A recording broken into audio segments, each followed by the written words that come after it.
So I have the PS5 controller and I'm gonna share my thoughts on it. I'll be doing Lethamyr's Giant Rings map while I talk about it. You should check it out, it's really good for practicing mechanics. So first of all, it does feel a lot bigger than the old controller. The handles, they're a bit longer, so it's easier to hold.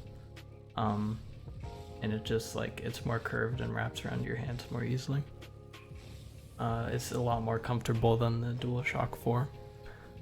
There's also a texture on the handles, and if you look closely, it's actually the PlayStation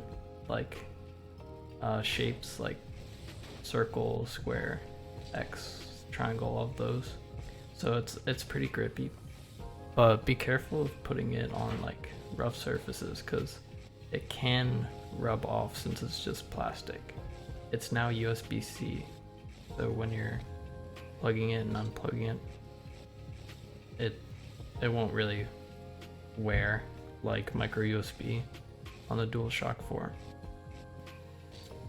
So for the actual triggers and buttons, all of them do feel refined in some ways. R2, L2, they are longer. They sound a little bit different, they feel a little bit different, but not really that much. They're just easier to press.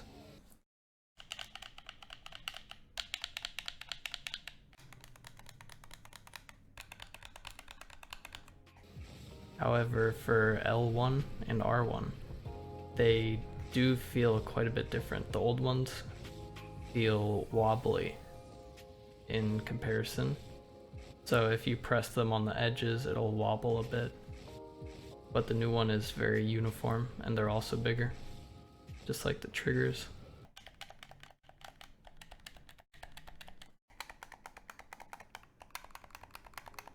So the buttons, like circle, square, X, triangle, all of those they're also less wobbly, just like the bumpers. They don't sound as clicky. I'd say it's a little more pleasant.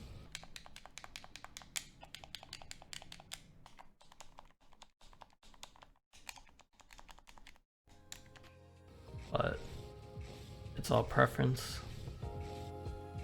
They feel good. Out of the box, they're actually kind of grippy. Maybe just because it's new, or maybe they used a different material. Well, they probably did because now they're clear. But it did feel really grippy out of the box, so if you like that or not. Just a lot of refinements over the DualShock 4, but it just does now feel like a really quality controller. So for the actual game support, you can just plug it in and play now. Plug and play. You don't have to go through big picture anymore. When it first came out, you would have to do that. So yeah, it's very easy to set up. The wireless performance, or I don't use wireless that much because wired is slightly, there's slightly less latency, but the wireless is very good. It's basically indistinguishable from wired. I still prefer wired though. I'm a tryhard. If you were choosing whether to buy either of them right now, I would highly suggest the 5 controller, just because it's not that much more expensive and it just feels a lot higher quality. Like looking at the old one and pressing the buttons feels a lot cheaper and less quality, especially for $60. It's not necessarily the biggest upgrade over the DualShock 4.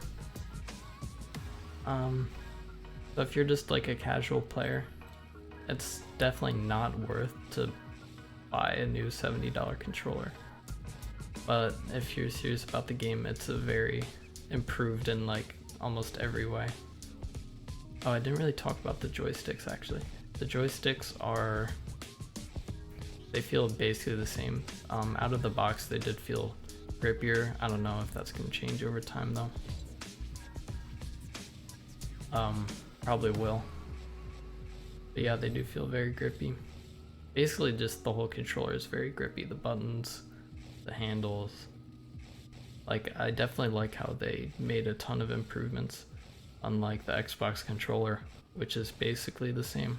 Some small improvements, but I mean, every way there's improvements on the PS5 controller. I do like the design, although it's somewhat controversial. It's larger, it feels more comfortable, all the buttons feel higher quality, and it's just really great to use. I wish Xbox had released something that was like a little bit, not even a little bit, they should have just released a better controller, because it's been how many years since they last updated it and they didn't really change anything. I get the compatibility, but I mean, PS5 is just all the hype right now because they actually changed a lot about the console, and especially the controller. The controller is very important because that's what you're using to actually play the games. Hardware is obviously important, but if you don't make a lot of changes to the controller, it's gonna mostly feel the same. So I've actually used pretty much everything to play Rocket League. I've used keyboard mouse, I've used Xbox 360, Xbox One, and the DualShock 4. My old DualShock did break, the left joystick was registering inputs really weird. But I do have to say this is my favorite to use. It just feels high quality. Keyboard mouse. You can get good on keyboard mouse, but I just think the advantages of you using controller outweigh the benefits of keyboard mouse. Like, sure, half flips and stalls are easier on keyboard mouse, but is that really worth it over having literally double the flips where you can be a lot more accurate? I think that's pretty much everything. I'll just go on this map until I fail. So doing these maps is actually really good for your mechanics because you get used to how the car moves around.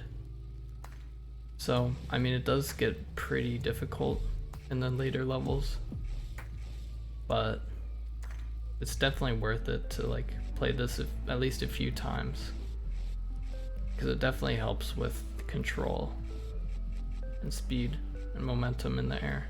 I feel like you really have to slow down around these and everything.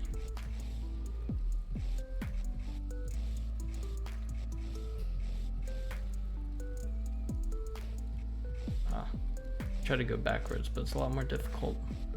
That's a good thing to practice though, like going backwards, practicing. Like, this is really good. Like aerialing backwards is good practice for look resets and ceiling shots. Okay, I forgot that I was backwards and I just went the wrong direction.